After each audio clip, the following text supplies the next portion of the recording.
하나님 말씀 함께 보도록 하겠습니다. 오늘 우리가 함께 나눌 하나님 말씀은 로마서 12장 1절부터 3절까지 말씀입니다.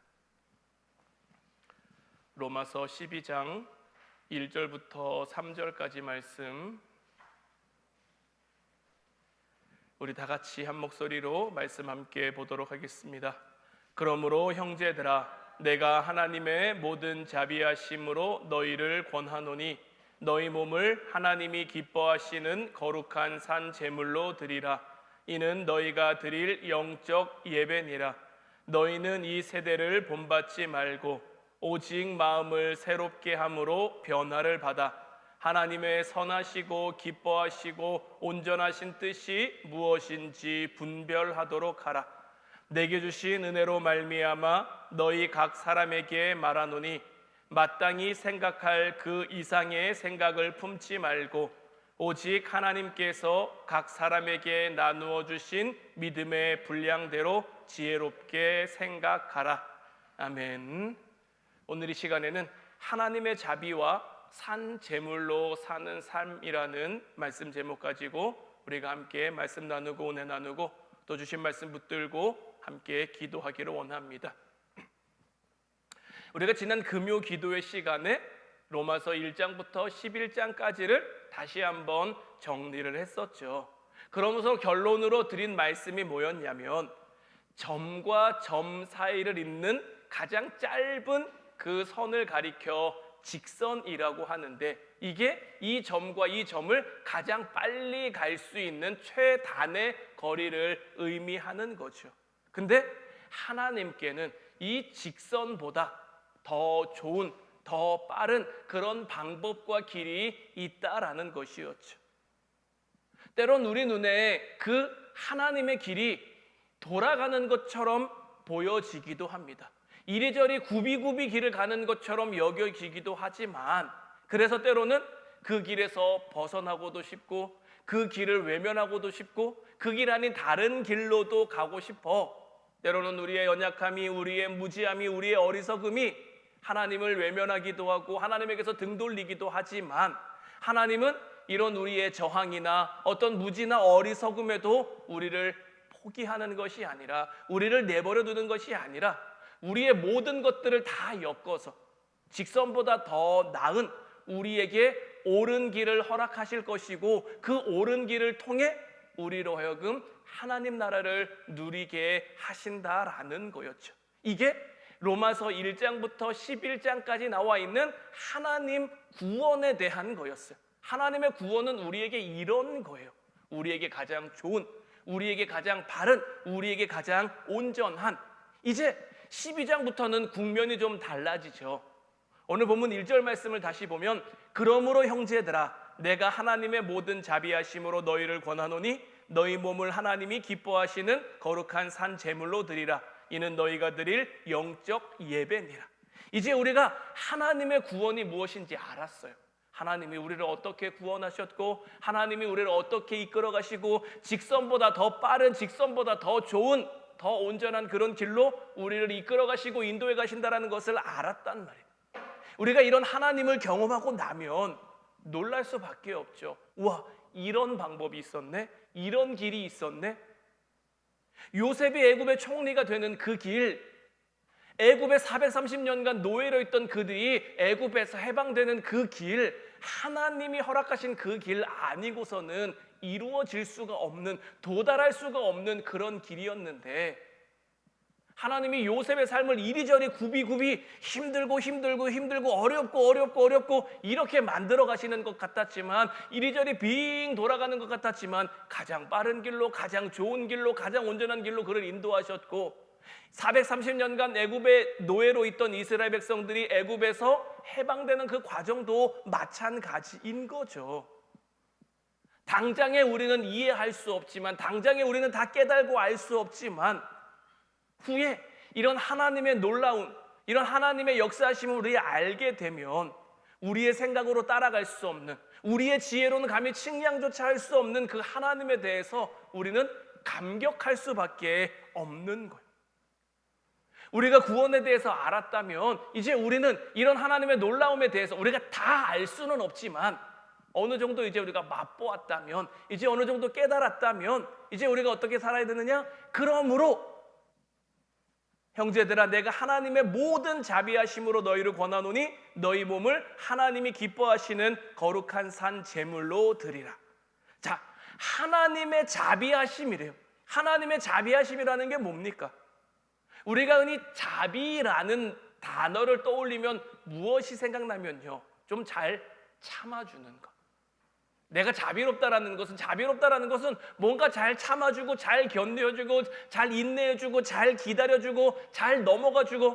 그런데요, 하나님의 자비는 이런 식으로 이해해서는 안 되는 거예요. 왜냐면요, 이런 정도로 하나님의 자비하심을 우리가 헤아릴 수도 없고 측량할 수도 없어요. 하나님의 자비하심이 얼마나 큰 하나님의 의지냐면요, 우리를 향해 얼마나 오래 참아주셨습니까? 자기 아들을 보내 십자가에 죽게 하시고 그 피로 부활 승리를 이루신, 이렇게까지 하신 하나님의 그 자비하심인 거예요. 성경에 나와 있는 표현대로 하면 피 흘려 구원하셨다라는 것, 피를 흘렸다라는 것이 얼마나 대단한 계획입니까? 얼마나 놀라운 그 성의와 정성을 담고 있는 겁니까? 그러므로라고 하는 것은 하나님이 우리를 향해 이런 자비를 베푸셨다라는 것, 하나님이 우리를 구원하신 것은 이런 하나님의 자비하심으로 말미암아 이루어진 것이고, 이런 것을 너희가 깨달았다면, 이런 것을 너희가 알았다면 그러므로 너희는 이렇게 하라는 의미인 거죠. 그러므로 우리를 향해 무엇을 하라고, 어떻게 하라고 성경은 이야기합니까? 우리를 거룩한 산 제물로 드리라는 거죠. 산 제물은 뭡니까? 문자 그대로 표현하자면 살아있는 제물인 거죠. 우리가 하나님 앞에 살아있는 제물이 되어야 하는 건데, 하나님이 우리에게 원하시는 제물로서의 삶, 살아있는 제물로서의 삶은 무엇입니까? 우리에게 허락된 이 땅 가운데서 죄인된 인생, 그리고 성도가 된 인생, 이 인생이 어떻게 다른지, 어떻게 구별되는지를 우리의 현실을 통해 증언하라는 거예요. 내가 이전에 몰랐을 때의 삶은 이랬는데 내가 알고 나니까, 내가 깨닫고 나니까, 내가 맛보고 나니까 내 삶이 어떠해지는지를 이제 우리의 삶을 통해 증언하고 증명하고 보여주라는 거예요. 이렇게 사는 것이 옳은 거다, 이렇게 사는 것은 틀린 거다, 어떤 도덕적 잣대를 가지고 어떤 비교하는 삶을 가리켜 말하는 거예요. 그리스도인은 다 옳고, 그리스도인은 다 정당하고, 그리스도인은 다 맞고, 아닌 사람들은 다 틀렸고, 이런 식으로 잣대를 재서 옳고 그름을 판단하고 정죄하라는 것이 아니라 복음을 우리라는 그릇 안에 담아서 묵묵히 살아내는 거예요. 오늘 말씀 묵상으로 나와 있던 말씀이 뭡니까? 예수님이 공회에서 재판받으시는 장면이죠. 장로들, 서기관들, 대제사장들, 자기들만의 잣대를 가지고 예수님을 판단합니다. 자기들만의 옳고 그름을 가지고 예수님을 판단해요. 그러나 예수님은 그들의 방식에 똑같은 방식으로 맞대응하시는 게 아니죠. 그들은 그렇게 하든지 말든지 예수님은 그저 복음으로 묵묵히 살아낸 삶을 보여주시는 거예요. 예수님을 따랐던 제자들, 3년 반 동안 예수님과 함께 했던 그 제자들, 우리가 말씀 묵상 새벽을 통해서 봤습니다마는 다 저마다 너희 중 하나가 나를 팔리라 했을 때 나는 아니지요, 나는 아니지요 했었단 말이에요. 베드로가 모두가 주를 버릴지라도 나는 주님을 버리지 않겠습니다라고 했을 때 나도 그렇게 할 겁니다, 나도 그렇게 할 겁니다 했단 말이에요. 그런데 어떻습니까? 막상 그 믿음이, 그 결단이 필요한 시간, 필요한 자리가 됐는데 그 결단을 이뤄내는 사람이 있습니까? 그 다짐을 이뤄내는 사람이 있습니까? 베드로 보세요. 호언장담했잖아요. 나는 주님을 위해서라면 목숨도 버릴 수 있습니다 라고 했는데 그의 생각과 그의 마음만 낯섰을 뿐이지 복음으로 살아내는 삶이 그를 통해 이루어지지 않으니까 정작 필요한 순간에, 정작 해야 될 순간에 그것을 지키지 못하는 거죠.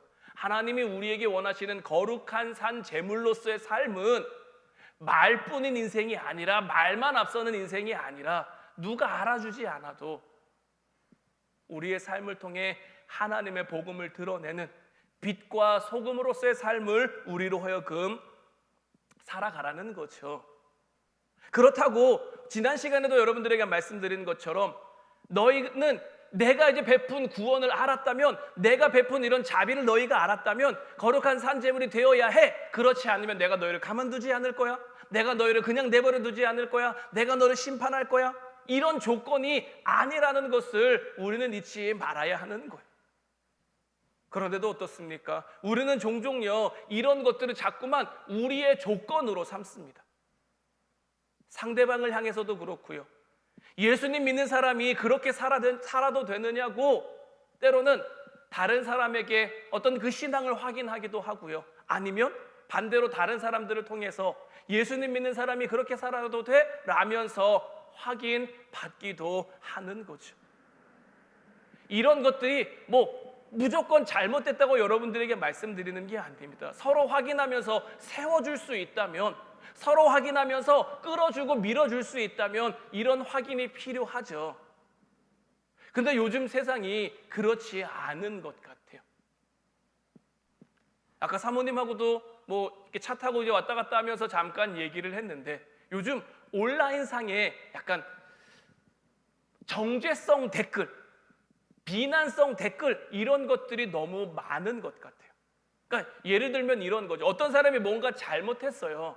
잘못한 건 잘못했다라고 얘기해 주는 게 맞죠. 잘못된 건 틀렸다고 이야기해 주는 게 맞는데, 그것을 이야기하는 그 과정이나 방법에서 그냥 비난이 앞서는 거죠. 정죄가 앞서는 거죠. 그냥 마녀사냥처럼 너는 무조건 잘못됐고 너는 무조건 틀렸고, 그 화살이 자기에게 돌아오지 않는다라는 이제 그런 거 하에 그냥 무지성으로 그냥 막 그렇게 해버리는 거죠. 요즘 시대가 그런 것 같아요. 여러 가지 상황에 하나가 생기면, 옳았구나, 좋은 건수가 하나 걸렸네, 이걸로 내 화를 풀고 기분을 풀고 스트레스를 풀고 이러려고 하는 건지는 잘 모르겠습니다만은 그런 모습들이 너무 많이 보여지고 있는 거죠.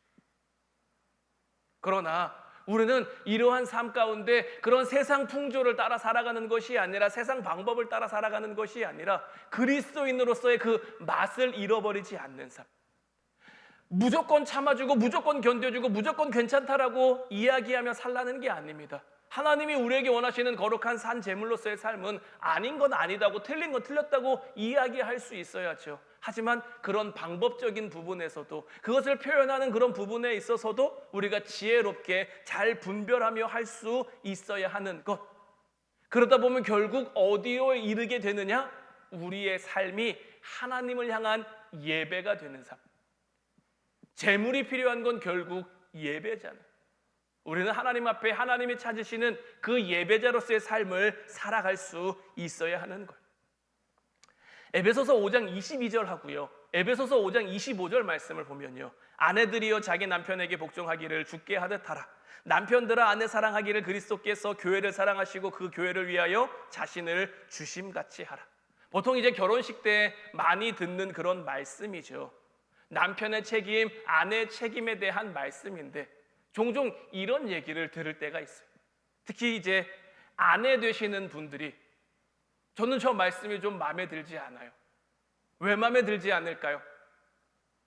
아내는 복종이고 남편은 사랑이고, 뭔가 복종이 손해보는 것 같고 더 해야 될 것 같고 그런 마음이 든다라는 거죠.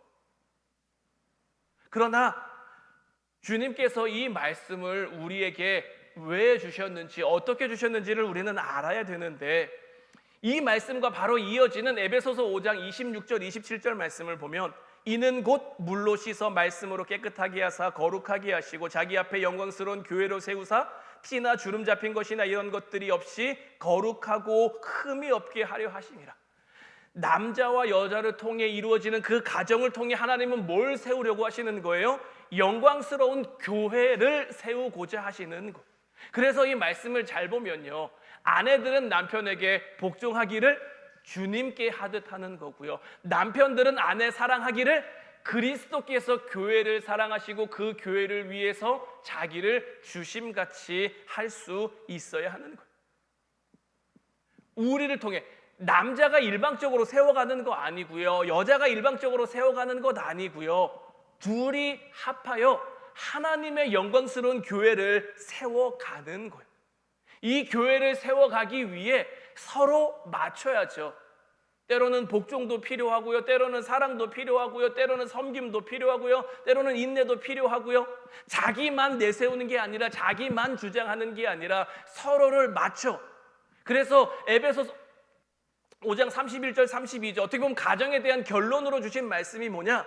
그러므로 사람이 부모를 떠나 그의 아내와 합하여 그 둘이 한 육체가 될지니 이 비밀이 크도다. 나는 그리스도와 교회에 대하여 말하노라. 가정, 부부에 대해서 이야기하면서 그리스도와 교회에 대한 것, 부부를 통해서, 가정을 통해서 우리는 주님과 교회의 모습으로 이 땅 가운데 비춰질 수 있어야 하는 거예요. 그런데 이런 부분들이 잘 되지 않아요.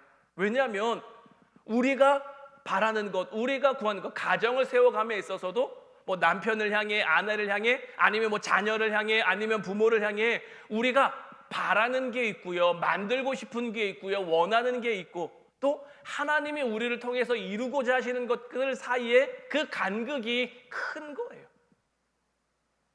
자기를 앞세우면요, 자기 마음이 앞서면요, 제대로 될 수 있는 것은 아무것도 없어요. 하나님의 뜻대로, 가정은 하나님이 만드신 공동체잖아요. 교회도 그렇고 가정도 그렇고. 그래서 철저하게 하나님의 뜻대로, 하나님의 방법대로, 하나님의 말씀대로 이루어져 갈 수 있어야 하는 거예요.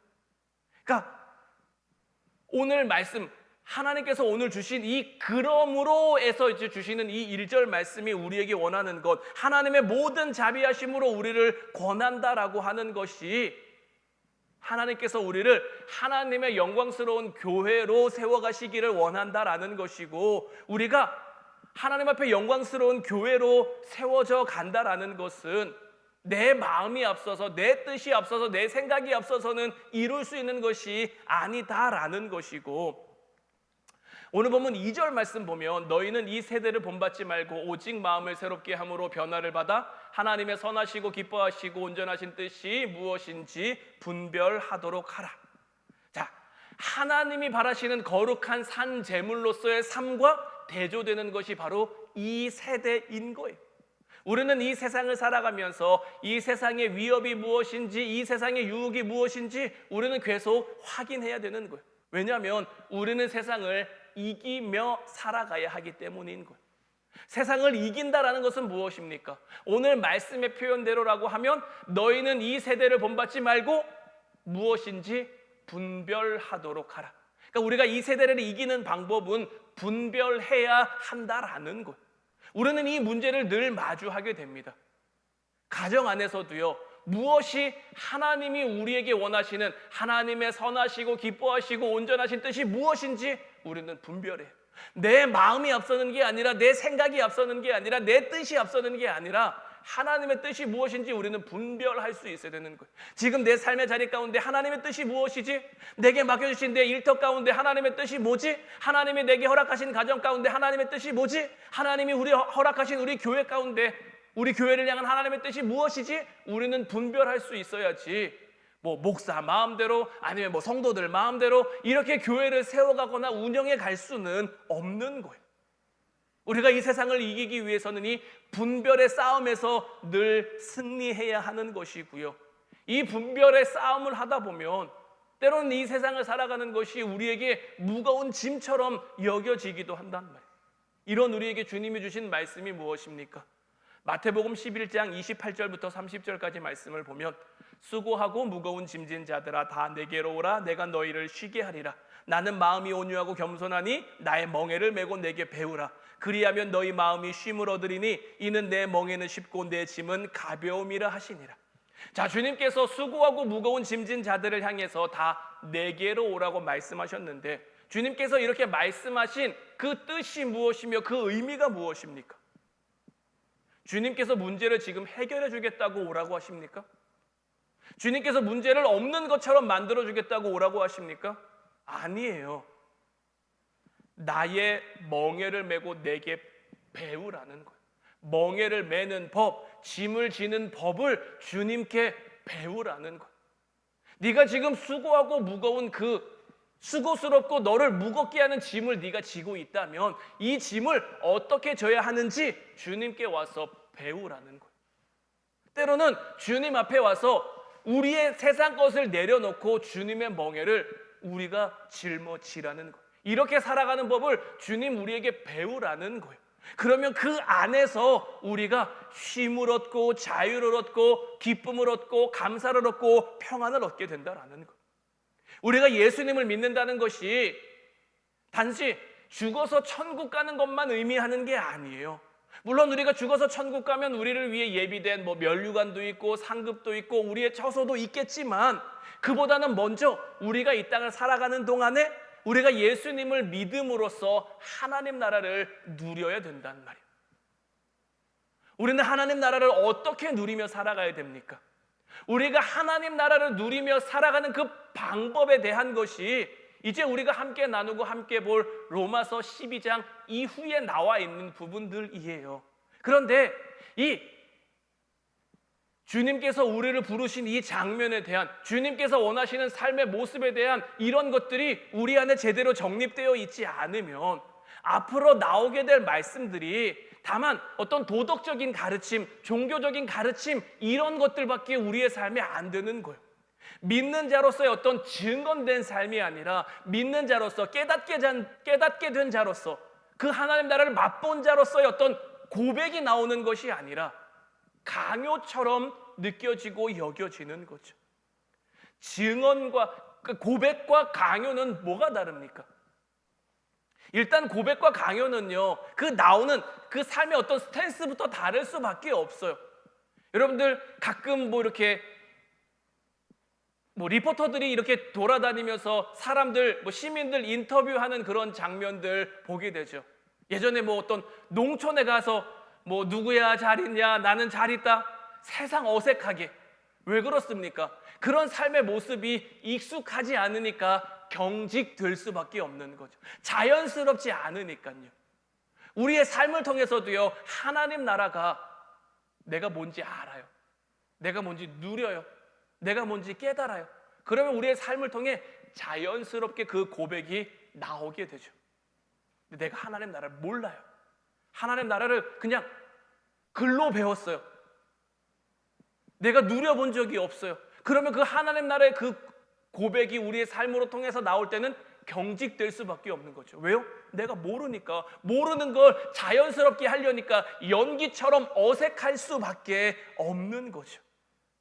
우리의 삶에 하나님 나라가 고백이 되면 자연스럽고 우리의 삶으로 드러나는 어떤 감정이나 이런 것들도 다 좋아질 수밖에 없는 것이고, 강요가 되면 어떤 의무나 이런 것들처럼 우리에게 여겨지면 우리의 삶이 경직될 수밖에 없는 거예요. 에베소서 5장 1절 2절 말씀을 보면, 그러므로 사랑을 받는 자녀같이 너희는 하나님을 본받는 자가 되고 그리스도께서 너희를 사랑하신 것 같이 너희도 사랑 가운데서 행하라. 그는 우리를 위하여 자신을 버리사 향기로운 제물과 희생 제물로 하나님께 드리셨느니라. 사랑받는 자녀 같다는 말, 이거 우리에게 정말 굉장한 말입니다. 성경은 우리에게요, 쓸모 있는 사람이 되라고 말하지 않아요. 너 쓸모 있어야 돼, 쓸모 없으면 버림받아. 쓸모 있어야 돼, 쓸모가 없으면, 쓸모가 다하면 너는 이제 그만 폐기 처분이야. 성경은 우리에게 단 한 번도 이렇게 말하지 않아요. 성경은 우리에게 무엇을 말합니까? 사랑을 받으라고 말하는 거예요. 하나님께서 출애굽한 이스라엘 백성들을 애굽에서 건져 가나안 땅으로 들여보내시면서 그들에게 무엇을 말씀하십니까? 너희는 내 백성이 되라는 거죠. 나는 너희의 하나님이 되어줄 테니 너희는 내 백성이 되라는 거예요. 하나님의 백성으로서 어떻게 살라는 거예요? 하나님의 사랑을 누리며 살아가는 거예요. 하나님의 사랑 가운데 그 사랑이 무엇인지를 세상 가운데 전하고 비추는 삶, 이게 선민으로 하나님이 그들을 세우신 이유이자 목적이자 그들에게 주어진 어떤 사명이었어요. 그런데 그들은 그 삶을 살아가지 못하는 거죠. 오늘날 우리들을 향해서도 마찬가지예요. 주님은 우리에게 너는 이런 것도 해야 되고 너는 저런 것도 해야 되고, 주님은 우리에게 이런 것 말씀하시는 게 아니에요. 사랑받는 자녀같이 우리의 삶 가운데 살아가라는 것. 그래서 고린도전서 13장, 우리가 흔히 사랑장이라고 부르는 장을 보면 어떻습니까? 사랑이 없으면요, 천사의 말을 해도 소용이 없는 거예요. 방언을 해도 예언하는 어떤 능력이 있어도 산을 옮길 만한 믿음이 있어도 사랑이 없으면 아무것도 아닌 거예요. 왜요? 하나님이 우리를 어떻게 사랑하셨는지를 우리가 알아야, 우리가 너무나 잘 아는 말씀이죠. 요한복음 3장 16절, 하나님이 세상을 이처럼 사랑하사 독생자를 주셨으니, 하나님이 우리를 이처럼 사랑했기 때문에 독생자 예수님을 보내신 거예요. 우리는 그 이처럼을 깨달아 갈 수 있어야 되는 거예요. 그리고 이제 그 사랑을 받은 자녀 같이 하나님을 본받는 자가 되려고 하죠. 그 사랑을 내가 알았어요. 내가 그 사랑을 누려요. 그 사랑을 날마다 내가 가지고 살아요. 그러면 하나님을 본받아 우리도 이제 어떻게 해야 되는 거예요? 하나님이 우리에게 사랑을 주신 것처럼 우리도 우리의 삶 가운데 사랑을, 어떤 의무가 아니라 어떤 도덕적 윤리적 이런 것이 아니라 그 사랑을 알면 우리의 삶을 통해 자연스럽게 나오게 되는 것, 경직되거나 의무가 되거나 어떤 어색함이 아니라 우리의 삶 가운데 자연스럽게 그런 모습들이 나오는 거죠. 전에도 한번 말씀드렸습니다마는 많은 크리스찬들이 걸려 넘어지는 것 가운데 하나가 뭐냐면 술과 담배의 문제입니다. 저는 여러분들에게 술과 담배가 죄라고 정죄하면서 여러분들에게 말씀드리지 않아요. 왜냐하면 내가 하나님의 사랑을 온전히 깨닫지 않아요? 술이 문제가 아닙니다.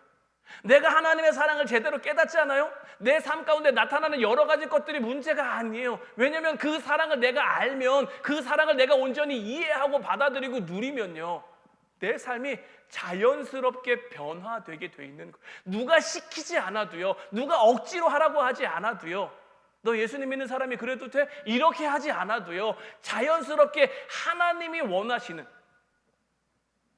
여러분들 이미 오래전이실 수도 있겠습니다만은 어떤 연애 시절, 뜨거웠던 그 사랑의 시절을 한번 돌이켜 보세요. 사랑하는 사람이 내게 무엇을 좋아하는지, 사랑하는 사람이 내게 어떤 모습, 어떤 태도를 바라는지 그것을 보고 맞춰가려고 하는 그런 때가 있죠.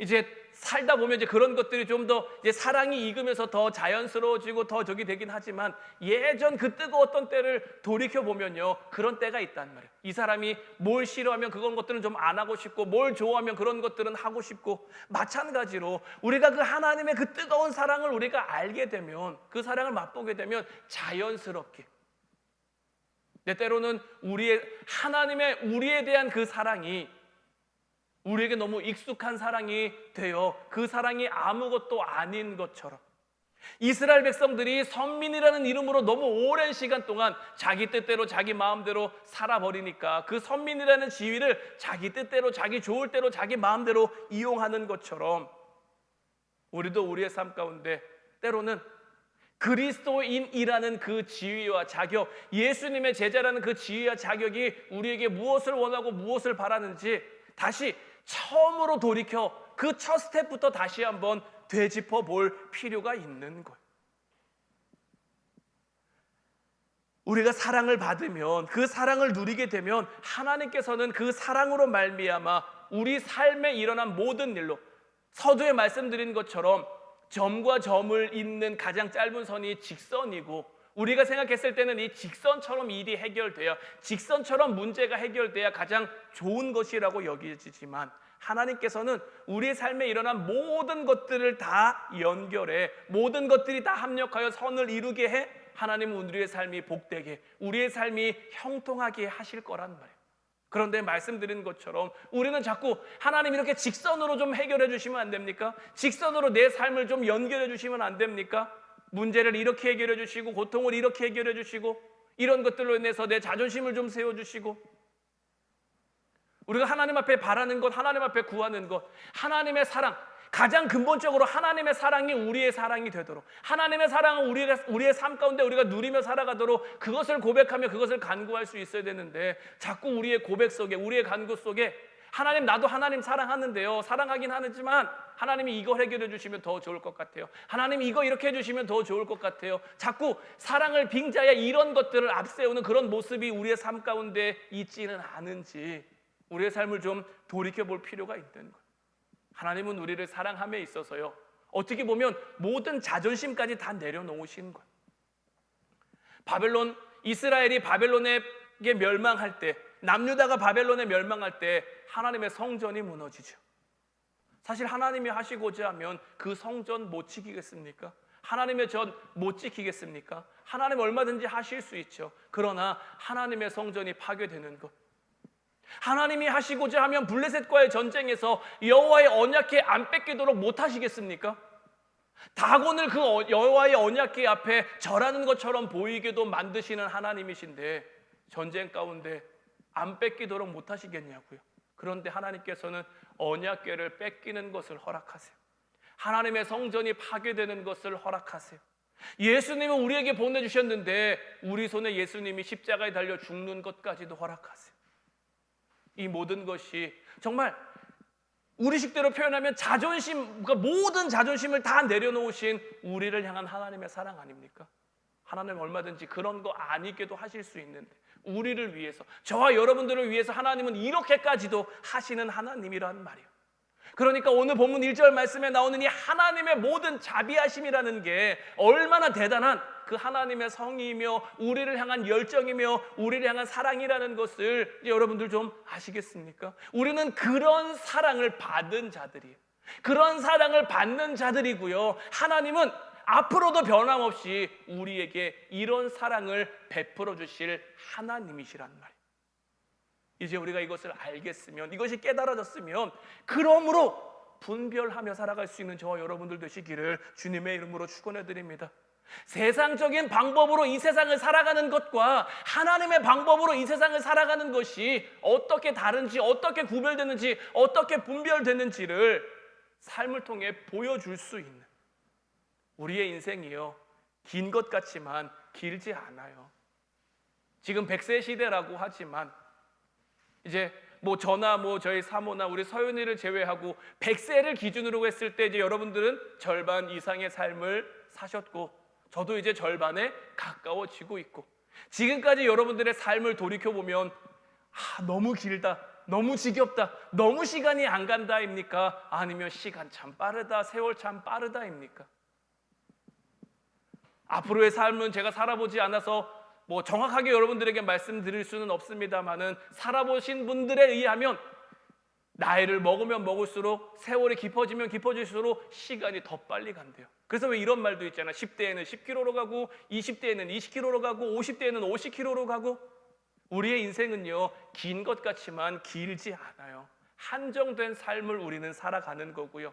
이 한정된 시간 가운데 우리는 사랑받는 자녀처럼 살아야 되는 거예요. 우리 아버지 하나님이 우리를 어떻게 사랑하시는지를 우리가 이 땅 가운데 배우고 깨닫고 누리며 살아갈 수 있어야 되는 거예요. 여러분들, 하나님 나라가요, 우리가 죽어서 가는 하나님 나라지만요, 이 땅에서 우리가 하나님 나라를 살아가는 방법이 연습되지 않으면요, 훈련되지 않으면요, 내가 여기서 못했는데 하나님 나라 가서는 잘한다? 이건 말이 안 되는 거예요. 내가 이 땅에서는 못했는데 하나님 나라 가서는 잘한다? 이거는 아닌 거예요. 우리는 이 땅 가운데, 하나님이 우리 이 땅 가운데 우리의 삶을 통해 우리를 만들어 가신 이유가 뭘까요? 우리로 하여금 하나님 나라를 온전히 잘 누리도록 하시기 위함인 거예요. 우리는 이 땅을 잘 살아야 되는 거예요. 그리스도인다운 삶을 살아야 될 그 이유가 바로 여기에 있는 거예요. 길지 않은 인생 우리 살아가면서 하나님이 우리에게 원하시는 것은 다른 게 아니에요. 사랑받는 자녀처럼 맡겨준 삶을 살아가라. 사랑받는 자녀처럼 하나님을 본받는 자가 되라. 사랑받는 자녀로서 이제 사랑하며 살아가는 우리가 되라는 거예요. 이것이 하나님이 우리에게 원하시는 오늘 말씀의 제목처럼 하나님의 자비를 누리는 삶, 하나님의 사랑을 누리는 삶이 되는 거고요. 우리가 거룩한 산 제물로서의 삶을 살아가는 거예요. 이제 우리 같이 찬양하고 기도하기를 원하는데, 오늘 이 시간에는 하나님, 나를 향한 그 하나님의 사랑을 내가 온전히 더 알기를 원합니다. 오늘 이 밤 우리를 깨닫게 하셔서 그 하나님의 사랑 가운데로 한 걸음 한 걸음 우리를 향해 그 한량없는 사랑을 베풀어 주신 그 하나님 앞에 믿음으로 한 걸음 한 걸음 더 나아가는 우리가 되게 없어서, 이 세상은 여러 가지 방법으로, 여러 가지 풍조로, 여러 가지 유혹으로, 여러 가지 시험으로 우리의 삶을 힘들게 하고 어렵게 하지만 이 모든 것들 가운데 하나님 주시는 그 평화와 기쁨과 감사를 누리는 우리가 되게 해달라고 오늘 이 밤 같이 기도했으면 좋겠어요. 특별히 오늘 찬송가 412장 내 영혼의 그 깊은 데서 이 찬양 함께 고백할 텐데, 이 찬양 4절 가사를 보면요, 이 땅 위에 험한 길 가는 동안 참된 평화가 어디 있나, 우리 모두 다 예수를 친구 삼아 참 평화를 누리겠네. 우리를 위해 이 땅에 와주신, 우리 잃어버린 나라는 한 영혼을 위해, 또 잃어버린 우리의 가족이라는 영혼을 향해, 우리의 이웃, 우리의 형제, 우리의 결합된 그 잃어버린 영혼들을 향해 주님께서 나아갈 때 그들도 우리를 깨닫게 하셨던 것처럼 그들에게도 그 깨달음과 그 만남과 그 누림이 있게 하시어서 우리의 삶이 하나님의 참 평화로 가득한, 우리의 삶의 자리가, 우리가 통로되어 그 참 평화를 이 땅 가운데 비추고 전할 수 있는 우리 모두가 되게 해달라고 우리 같이 찬양하고 기도하도록 하겠습니다.